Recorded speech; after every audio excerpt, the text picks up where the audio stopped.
fall back apart.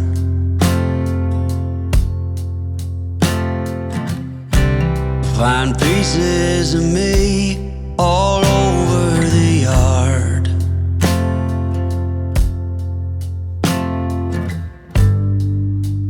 In this house of cards. Hello guys, स्वागत है आपका एक और वीडियो में। मैं आया हुआ था पुरी, और पुरी से अभी रिटर्न जा रहा था मैं अपने घर जमशेदपुर। तो पुरी से जो जमशेदपुर का डिस्टेंस है वो है 450 किलोमीटर अराउंड। तो मैंने सोचा क्यों ना एक हाईवे परफॉर्मेंस टेस्ट का वीडियो बना लिया जाए। तो आज का जो ये वीडियो रहने वाला है वो रहने वाला है अपनी इस क्लासिक 350 का हाईवे टेस्ट। तो इसमें हम लोग इसका एक्सेलरेशन टेस्ट करेंगे, इसका माइलेज टेस्ट करेंगे, और इसका नाइट में कैसा परफॉर्मेंस है वो टेस्ट करेंगे, टॉप स्पीड भी टेस्ट करेंगे, और साथ ही साथ टेस्ट करेंगे इसका ओवरटेकिंग, कैसा स्ट्रेंथ है इसका ओवरटेकिंग में। सारा कुछ इसका रहेगा, इंजन हीटिंग सारा कुछ कवर करेंगे। तो वीडियो अंत तक देखिएगा। अगर आप लेने वाले हैं क्लासिक 350 तो ये वीडियो आपके लिए काफ़ी इंपॉर्टेंट रहने वाला है। और हाँ गाइस, तो लोग बोलते हैं ना क्लासिक 350 लॉन्ग राइड के लिए बेहतर है कि नहीं, तो उसका भी पता चल जाएगा अपने इस वीडियो में। क्योंकि मैं कल ही आया हूँ 450 किलोमीटर का राइड करके जमशेदपुर से पुरी, और आज वापस जा रहा हूँ पुरी से जमशेदपुर। यानी कि 2 दिन में अप्रॉक्स 900 किलोमीटर मैंने इस बाइक को चला लूँगा। तो जो रिव्यू रहेगा वो 450 का तो आज कवर होगा, बट जो मेरा कल का एक्सपीरियंस है वो भी इस वीडियो में मैं आप लोगों के साथ शेयर करूँगा। तो इम्पॉर्टेंट रहेगा वीडियो, अंत तक देखिएगा। वीडियो अच्छा लगेगा तो लाइक करिएगा, और कमेंट करके ज़रूर से मुझे बताइएगा कि वीडियो आपको कैसा लगा, और नए हैं तो सब्सक्राइब कर दीजिएगा गाइस। तो अपना जो रूट रहने वाला है वो भुवनेश्वर, कटक, बालासोर, बारीपदा, बारागोड़ा, फिर जमशेदपुर, कुछ ये रूट रहेगा अपना। और पूरा 450 किलोमीटर का राइड है। काफ़ी ऑनेस्ट रिव्यू रहेगा इस बाइक का। और इस बाइक में मैं डे पे और नाइट पे दोनों में ही चलाने वाला हूँ इस बाइक को। तो डे में कैसा परफॉर्मेंस है इसका, नाइट में कैसा परफॉर्मेंस है, क्या कुछ दिक्कतें आ रही हैं या नहीं आ रही हैं, सारा कुछ कवर करूँगा। तो वीडियो अंत तक देखिएगा। अपना जो ये बाइक है गाइस फुल्ली लोडेड है। लगेज पीछे कैरियर में बंधा हुआ है जिसका वेट अप्रॉक्स 15 kg होगा, और साथ में एक पिलियन भी है। तो पिलियन के साथ राइड कर रहा हूँ, तो उसका क्या एक्सपीरियंस है वो भी मैं बताऊँगा कि पिलियन के साथ ये कंफर्टेबल है या नहीं है। अगर आप ले रहे हैं, अगर पिलियन के साथ राइड कर रहे हैं तो पिलियन कंफर्टेबल है कि नहीं, उसका एक्सपीरियंस भी आपको शेयर करेंगे। तो चलिए बात कर लेते हैं सबसे पहले इसकी जो मनोवर कैपेबिलिटी है। मतलब अगर आप लोकल्स में चल रहे हो या भीड़ भाड़ वाले इलाके में अगर पिलियंस है, लगेज है, तो कैसा कुछ इसका परफॉर्मेंस है। क्या ये आपको लेग करती है, अगर वेट गाड़ी पे डाल देते हैं तो कोई आपको पता चलता है कि गाड़ी वेटेड है, खींच रही है नहीं, पावर कम हो रहा है, ऐसा कुछ। तो मैं आपको बता दूं कि बिल्कुल भी ऐसा फील नहीं होता है। आप गाड़ी में कुछ भी लोड नहीं है और गाड़ी चला रहे हो, जैसा चलती है उसी तरीके से पूरे लोडेड गाड़ी भी उसी तरीके से चल रही है। मुझे कोई पता नहीं चल रहा है एक्सेलरेशन में किसी चीज़ में भी गाड़ी में इतना लोड लदा हुआ है बैक साइड पे, और बिल्कुल भी रोड पकड़ के चल रही है। मैं सिंगल भी चलता हूँ तो मुझे वही फील आ रहा है, और मैंने इतना कुछ लोड कर रखा है इस बाइक में तब भी मुझे वही फील आ रहा है। एक्सेलरेशन का कोई भी इशू नहीं है। 3 नंबर में ये गाड़ी आराम से 70 के ऊपर चले जाती है, 80 तक टच कर जाती है, 3rd गियर भी। इसका इतना अच्छा पावर है, तो ओवरटेकिंग में काफ़ी हेल्पफुल हो जाता है ये इनिशियल पावर और पिकअप। 1 नंबर में थोड़ा सा पावर लगता है कि थोड़ा और होता तो सही रहता, क्योंकि इनिशियल पिकअप नहीं लेता है। हाँ, 2 और 3 नंबर जैसे इसमें लगाते हैं आप, पूरा पावर गाड़ी का निकल के आता है। बात करें अगर इसकी टॉप स्पीड की, तो 4th गियर पे इसको आप 100 तक ले जा सकते हो, और जो 5th गियर होता है उस पर फिर आप इसको 110 120 तक इसको चला सकते हो। वैसे आगे इसका टॉप स्पीड भी चेक करेंगे कि टॉप स्पीड लोडेड गाड़ी में टॉप स्पीड ये अचीव कर पाता है या नहीं। और ऐसे तो 100 तक तो आराम से, बस एक बार एक्सीलेटर दो ये 100 तक चला जाता है तुरंत।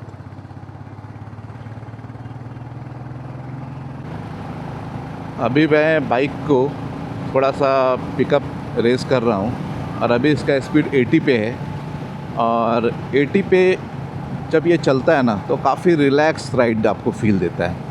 कोई वाइब्रेशन नहीं रहता है, बहुत माइनर वाइब्रेशन रहता है, तो आपको बहुत रिलैक्स वाला फीलिंग आएगा इसको चलाते हुए, क्योंकि इसका पॉस्चर जो है ना वो काफ़ी शानदार है, जिसकी वजह से इसका जो राइड क्वालिटी है काफ़ी इन्हेंस हो जाता है। और अभी इसको थोड़ा सा और पिकअप देते हैं। अब लेके चलते हैं 90 पे और 90 पे परफॉर्मेंस देखते हैं। 90 पे गाइस जाने के बाद थोड़ा विंड ब्लास्ट बॉडी पे फेस हो रहा है और साथ ही थोड़ा सा वाइब्रेशन भी इंक्रीज़ हो गया था फुट पैक पे और हैंडल बार पे थोड़ा सा वाइब्रेशन फील हो रहा था। मुझे इस बाइक में एक इशू लगता है, वो है इसका रियर ब्रेक का। रियर ब्रेक इसका उतना स्ट्रॉन्ग नहीं है, जिसकी वजह से हाई स्पीड पे ना थोड़ा कॉन्फिडेंस लूज़ होता है आपका ब्रेकिंग में। हाँ, बट अगर आप कॉम्बिनेशन रियर और फ्रंट का रखते हो ब्रेक का, तो ये गाड़ी अच्छा परफॉर्म करती है, रुक जाती है। लेकिन अगर आप सोचोगे कि रियर ब्रेक के थ्रू आप गाड़ी रोक लो, तो पॉसिबल नहीं है। आपको फ्रंट ब्रेक यूज़ करना ही पड़ेगा, और वो भी अगर आप 60% 70% फ्रंट ब्रेक यूज़ करते हो और 30-40% रियर ब्रेक, तो गाड़ी जल्दी रुक जाती है।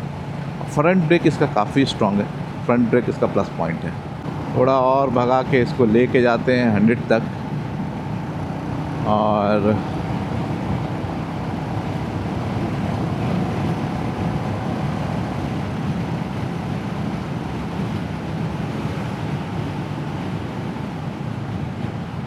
एक्चुअली बहुत ज़्यादा कर्व है, तो 100 तक पहुंचने से पहले ही गाड़ी स्लो हो जा रहा है। आप देख ही सकते हैं रोड बहुत ज़्यादा स्ट्रेट रोड रहता है, तो वहाँ पे थोड़ा हाई स्पीड में चलाने में कॉन्फिडेंस आता है। ऐसे में जैसे ही जाता है 90, उसके बाद फिर से स्लो करना पड़ जा रहा है। और जगह जगह ना इस वाले हाईवे पे ना स्पीड लिमिट के लिए कैमरा लगा हुआ है। बाइक का जो टॉप स्पीड दिया गया है वो 60 का ही दिया गया है, और हम लोग इसको ऑलरेडी 80 पे चला रहे हैं। 100 के स्पीड पे विंड ब्लास्ट काफ़ी फेस हो रहा है और थोड़ा गाड़ी भी वाइब्रेशन फील हो रहा है। अगर कंटिन्यूअस 100 पे चलते रहें तो थोड़ा इरिटेटिंग हो सकता है आपको 100 या 110 पे अगर आप इसको चलाते हैं तो। हाँ, बट अप टू 90 काफ़ी अच्छा राइड एक्सपीरियंस आपको देगा ये। 100 के ऊपर जाता है तो ऐसा लगता है कि बाइक अपना पूरा जोर लगा रहा है, क्योंकि वाइब्रेशन भी क्रिएट होने लगता है थोड़ा, और ऐसा लगता है कि दम लगा के चल रही है। तो जब बाइक को जब लगता है, आपको ऐसा लगता है कि बाइक को जब दम लग रहा है, तो थोड़ा सा इसकी वजह से आपको भी थकावट हो जाता है। और वैसे भी ये बाइक टॉप स्पीड के लिए नहीं है। इस बाइक को आराम से चला रहे हो 80 पे 90 पे, तो ये आपको बहुत अच्छा राइड एक्सपीरियंस देने वाली है।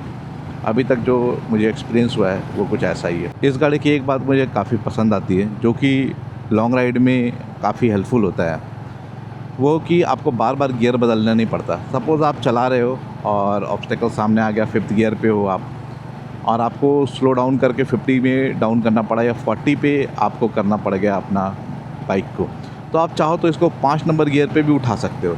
या अगर हो सकता है 30 पे गाड़ी चला गया, तो आप इसको डाउन करके 4 नंबर एक ही गियर डाउन करो, 4 नंबर पे भी आप उठा सकते हो। और ये इजीली उठती है, ऐसा नहीं कि कोई खट करती है, बहुत आराम से उठता है ये बाइक। तो ये थोड़ा सा आपको राहत देता है कि इसमें बार बार गियर चेंज नहीं करना पड़ता है, आपका काम चल जाता है ऐसे में। बट फिर भी मैं रिकमेंड करूँगा कि जिस गियर पे जितना स्पीड लिमिट दिया गया है उसको उतने पे ही चलाओ, तो इंजन बेहतर परफॉर्मेंस करेगा और लॉन्ग लास्टिंग करेगा। इस गाड़ी का ना एक्चुअली परफॉर्मेंस ना इसको पूरा लोडेड करके चलाने में ही है, यानी पूरा कैरियर पैनियर लगा के आप चलो पिलियंस के साथ, काफ़ी मज़ा आएगा। काफ़ी स्टेबल रहता है और इसका सस्पेंसन भी काफ़ी अच्छा काम करता है जब ये गाड़ी लोड रहता है तो, क्योंकि थोड़ा स्टिफ साइडर है इसका बैक साइड का जो इसका सस्पेंसन है, तो जब ये लोड रहता है ना तो काफ़ी अच्छा काम करता है, काफ़ी अच्छा वर्क करता है, जो मैं भी फील कर पा रहा हूँ। जब मैं हाईवे पे चल रहा हूँ तो हाईवे थोड़ा सा ऐसे बबल वाला है, तो इस पर लग रहा है कि आपको झूला की तरह सस्पेंसन इसका काम कर रहा है, up down up down up down ऐसा फील हो रहा है चलाने में, तो काफ़ी अच्छा लग रहा है ये। 80 किलोमीटर चल गए और 80 किलोमीटर चलने के बाद थोड़ा सा ये जाम मिला हम लोगों को, और कंटिन्यूअस अभी 15 मिनट हम लोग इसी तरीके से सिटी में चल रहे हैं। और सिटी में चलने पे अभी फ़ील हो रहा है कि इंजन थोड़ा सा हीटिंग हो रहा है, क्योंकि पैरों में थोड़ा गर्माहट फील हो रहा है।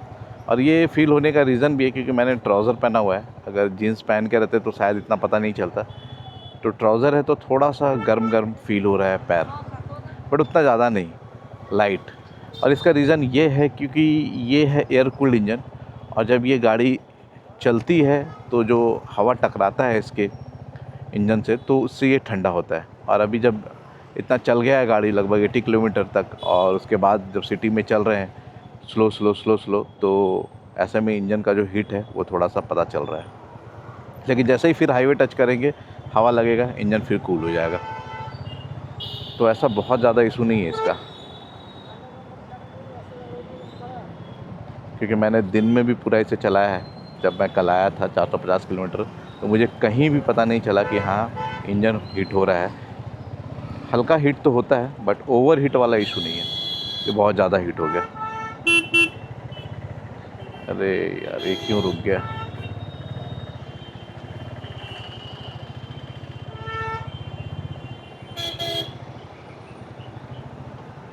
बात करें अगर राइड क्वालिटी की तो अप्रॉक्स 150 किलोमीटर चलने के बाद भी कोई थकावट नहीं है। बहुत आराम से चल रहे हैं हम लोग। अभी यहाँ रुके थे हम लोग टी ब्रेक के लिए, थोड़ा नाश्ता कर लिए, चाय पी लिए, और अब तक हमने 150 किलोमीटर चलाया है। और 150 किलोमीटर का अपडेट है कि अभी तक कोई थकावट नहीं है, बहुत आराम से चल रहे हैं। और सीट का कुशनिंग आप देख सकते हैं काफ़ी अच्छा है, जिसकी वजह से काफ़ी कंफर्टेबल राइड मिल रहा है। 150 किलोमीटर चलने के बाद भी कोई थकावट नहीं हुआ। तो चलिए चलते हैं आगे, और जैसा कुछ फील हो जाता है आपको आगे बताते हैं। इस बाइक का मुझे एक फीचर्स काफ़ी पसंद आता है। अगर आप नाइट में स्पेशली राइड कर रहे हो तो आपका ये जो आगे का 2 और पीछे का 2 ब्लैंकर है ये ब्लिंक करता रहता है, जो देखने में काफ़ी अच्छा लगता है और इंगेजिंग है। ये काफ़ी इंगेज रखता है आपको राइड के दौरान, फील देता है कि हाँ चल रहे हैं हम लोग राइड पे कुछ लेकर।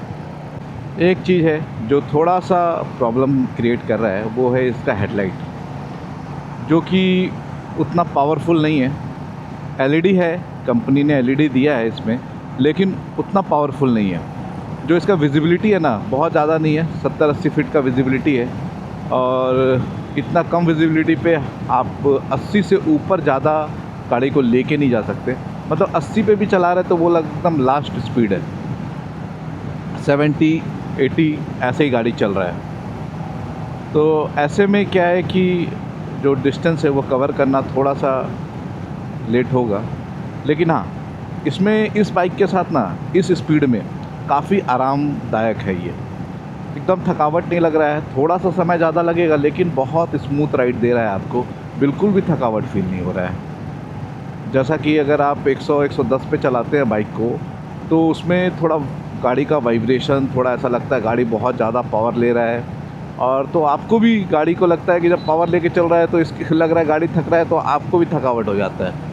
और इसका जो वाइब्रेशन है 100 के ऊपर, वो ज़्यादा कंटिन्यू अगर 1 घंटा आप चला लेते हो तो आपके भी पूरे बॉडी में वाइब्रेशन लगने लगता है। तो कुछ इस तरीके से है। लेकिन हाँ, 80 पे आप चल रहे हो, 80-85 अप टू 90, तो काफ़ी स्मूथ राइड एक्सपीरियंस आपको मिलेगा। वैसे लोगों के लिए ये बाइक नहीं है जिनको टॉप स्पीड चाहिए, यानी कि क्रूज़ करना है 120, 125, उन लोगों के लिए नहीं। हाँ, जिनको राइड इन्जॉय करना है, एक पीसफुल राइड चाहिए, उनके लिए ये बाइक है। और बहुत अच्छी बाइक है, अब तक मैं चलाया हूँ, मुझे बहुत सही लगी है। और कुछ डीमेरिट तो सब बाइक में होता है, इसमें भी है। जैसे इसका एक हेडलाइट का, दूसरा इसका रियर ब्रेक का, ये 2 डीमेरिट तो है। और आगे चलते हैं, और कुछ रहता है तो आपके साथ आगे भी शेयर करेंगे। अभी तो बहुत सारा जर्नी बचा ही है, अभी तो सिर्फ 30%, 35% ही कंप्लीट हुआ है, अभी 65% बचा हुआ है। तो चलते हैं आगे और देखते हैं कैसा रहता है आगे का राइड। लगभग 250 किलोमीटर चला लिए हैं। 250 किलोमीटर चलाने के बाद आइए आपको दिखाते हैं। देख सकते हैं इसका इंजन लगभग 130 किलोमीटर अभी कंटिन्यू चला है। टोटल अभी हम 250 किलोमीटर चला चुके हैं। और ये देखिए, इसको छू पा रहे हैं, छू के इतनी देर रखे हुए हैं। फालतू में रॉयल एनफील्ड बदनाम है हीटिंग का वजह से, कोई हीट नहीं है। अगर आप हाईवे में चलाते हो ना तो कोई हीट नहीं, क्योंकि ठंडा होता रहता है। हाँ, अगर सिटी में चल रहे हो तो क्या है कि आपका जो यहाँ से एयर टकरा के इसको ठंडा करता है, तो सिटी में जब ये स्लो रहता है और ट्रैफिक में रहता है उसकी वजह से ये थोड़ा सा हीट हो जाता है। लेकिन हाईवे में आपको ऐसा कोई परेशानी नहीं होने वाला है इसके साथ। 250 किलोमीटर के राइड पे अभी तक मेरा एक्सपीरियंस तो अच्छा रहा। आइए एक बार पिलियन से पूछ लेते हैं कि इसको कैसा एक्सपीरियंस है। और भाई 250 किलोमीटर बैठ के कैसा लग रहा है इस गाड़ी में? ठीक ठाक है, ऐसा कोई परेशानी नहीं है, आराम से आप बैठ के जा सकते हो। ऐसा कहीं दिक्कत नहीं लगा कि इतना लंबा हम कंटिन्यूअस जो है बैठ गए। पता नहीं दूसरा गाड़ी पे इतना लंबा बैठ पाते कि नहीं, पता नहीं, अभी तक ट्राई नहीं किए। फर्स्ट टाइम है कि इस पर बैठ के 250 किलोमीटर आराम से इजीली आ गए।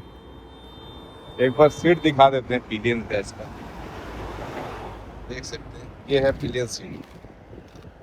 पीछे लगा है बैकरेस्ट और ये काफ़ी कुशनिंग है इसकी वजह से ना। और ये विथ विस का ज़्यादा है, मिट्योर से ज़्यादा है, और मिट्योर से चौड़ा भी ज़्यादा है और कुशनिंग भी ज़्यादा है इसका बैक सीट, जिसकी वजह से ये आरामदेह है पिलियन के लिए। और राइडर का सीट एक बार फिर से दिखा देते हैं, ये राइडर सीट है। टैंक बैक लगने से एक आराम ये हो गया कि जो विंड आ रहा है ना आपके बॉडी में, ये यहाँ तक आपके चेस्ट के नीचे तक बिल्कुल भी पता नहीं चलता है, क्योंकि ये पूरा कवर कर ले रहा है। और दूसरा, जब आप चला रहे होते हैं हाईवे पे, तो आप जब यहाँ बैठते हो धीरे धीरे सरक के आगे आ जाते हो। टैंक बैक की वजह होने की वजह से क्या है कि आपको सपोर्ट देता है और आप स्टेबल यहाँ पे बैठ पाते हो। क्या है कि बैक साइड में कुछ नहीं ज़्यादा है और फ्रंट में थोड़ा कम हो जाता है, क्योंकि इसका एरिया कम है ना, तो इसीलिए दम है। लेकिन इस गाड़ी में काफ़ी दम है। खींचे हुए हैं इसको हम लोग नॉन स्टॉप 150 किलोमीटर कंटिन्यूस चला रहे हैं, उसके बाद ब्रेक ले रहे हैं। और इससे भी ज़्यादा ये चलेगा, 200-250 किलोमीटर भी आराम से चला सकते हैं। लेकिन थोड़ा बॉडी को रेस्ट चाहिए ना, इसकी वजह से अभी तक 250 किलोमीटर में 2 बार ब्रेक लिए हैं। एक बार लगभग 120-130 किलोमीटर चलने के बाद, और अभी भी लगभग 120-125 किलोमीटर चलने के बाद। 250 किलोमीटर चलने के बाद जो अभी अपडेट है वो ऐसा है कि थोड़ा सा बैक में पेन होना चालू हो गया था, और ये जो एल्बो है, एल्बो थोड़ा सा पेन हो रहा था, तो इसलिए रुक के थोड़ा सा स्ट्रेच कर लिए बॉडी, और अब पूरा रिलैक्स हो गया है फिर से। अब आराम से ऐसा है कि 100 किलोमीटर 150 किलोमीटर फिर से खींच सकते हैं, तो ऐसा कोई प्रॉब्लम नहीं है। इतना आप कोई भी बाइक चलाओगे 100 किलोमीटर 150 किलोमीटर चलाने के बाद एक थोड़ा सा तो स्ट्रेच के लिए थोड़ा सा तो रेस्ट फिर बनता है। आप फिर 10 मिनट रुक जाओ, थोड़ा बॉडी स्ट्रेच कर लो, और फिर आप रेडी कहीं जाने के लिए। और अभी फ्यूल भी रिज़र्व में लग गया है, तो फ्यूल पंप दिख रहा है, फ्यूल अप करा लेते हैं सामने चल के, और एक बार माइलेज भी देख लेते हैं कितना आया, कितना माइलेज दिया है गाड़ी।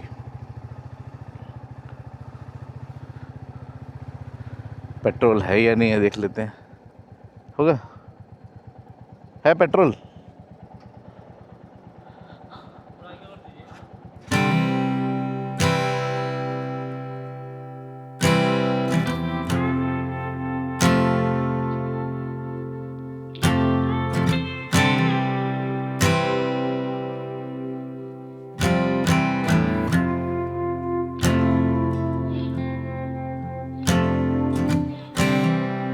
And when you go, I will fall back apart.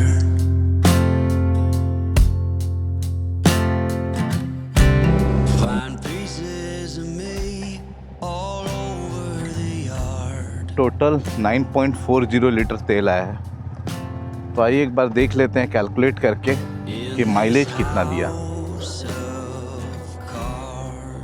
यहाँ रुकते हैं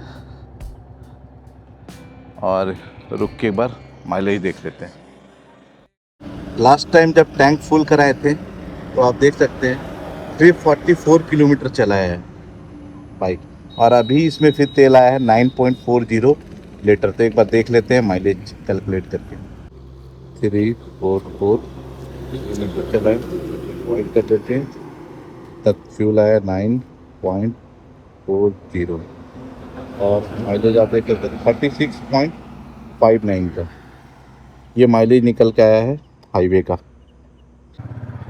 36.5 का माइलेज, नॉट बैड, 350 सीसी के इंजन के साथ।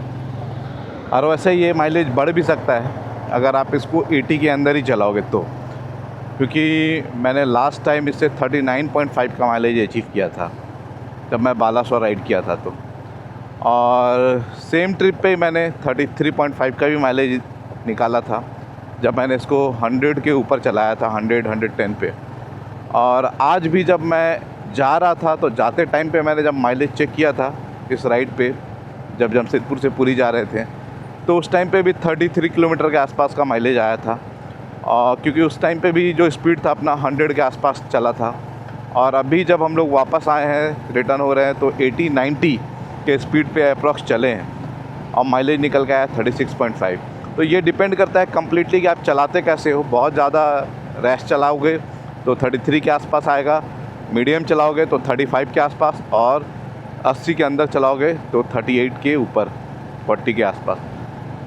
ये कुछ इसका हाईवे माइलेज रहने वाला है। तो गाइस, सामने बोर्ड दिख रहा होगा, जमशेदपुर 14 किलोमीटर है अपने यहाँ से।